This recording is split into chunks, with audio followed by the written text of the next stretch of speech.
খারাপ সময়টা হয়তো অতীত হয়ে যায়, কিন্তু মানুষের খারাপ ব্যবহারটা কখনো অতীত হয়ে যায় না। শুধু নিজে থেকে কথা বলা বন্ধ করে দেখো, দেখবা অনেক আপনজন পর হয়ে যাবে। আসলে কেউ আপন হয় না।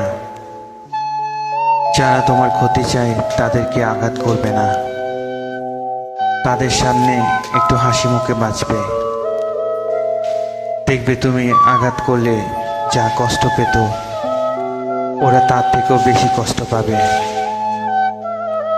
যত মিশবে ততই মানুষ চিনবে, অভিনয় যে কত প্রকার হয় তা বুঝতে পারবে।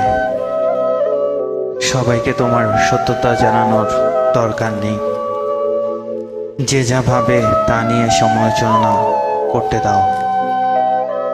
বেঈমান মানুষগুলো কখনো অপরিচিত মানুষ হয় না, খুব কাছের মানুষগুলোই বেঈমান হয়। পাতা ঝরার আগে পাতার রং বদলে যায়, আর মানুষ বদলানোর আগে কথা বলার ধরন বদলে যায়। মন কখনো ভাঙে না, যেটা ভাঙে সেটা হলো বিশ্বাস।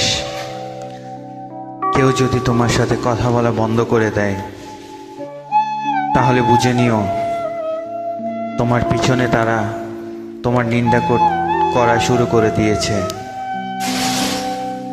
ভুল মানুষের কাছে প্রত্যাশা রাখি বলে আমরা দুঃখ পাই বেশি। আপনি যত নরম মানের মানুষ হবেন, ততই আপনি অন্যদের কাছে ক্ষত বিক্ষত হবেন। মানুষ চেনা শুরু করলে এমনিতেই বন্ধুর সংখ্যা কমে যাবে, এটাই বাস্তব। স্ত্রী চেনা যায় স্বামীর দারিদ্রতায়, না কেন পচে গেলে যেমন খাবারের দাম থাকে না, ঠিক তেমনি শিক্ষা যতই থাকুক না কেন, মনুষ্যত্ব না থাকিলে ওই শিক্ষার কোনো দাম থাকে না। তিনটি কথা মনে রাখবেন: যে তোমাকে সাহায্য করেছে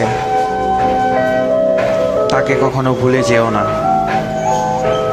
যে তোমাকে ভালোবাসে তাকে কখনো ঘৃণা করো না, জনি দেয়। পৃথিবীর কেউ যদি আপন কেউ থাকে, তিনি হচ্ছেন মা।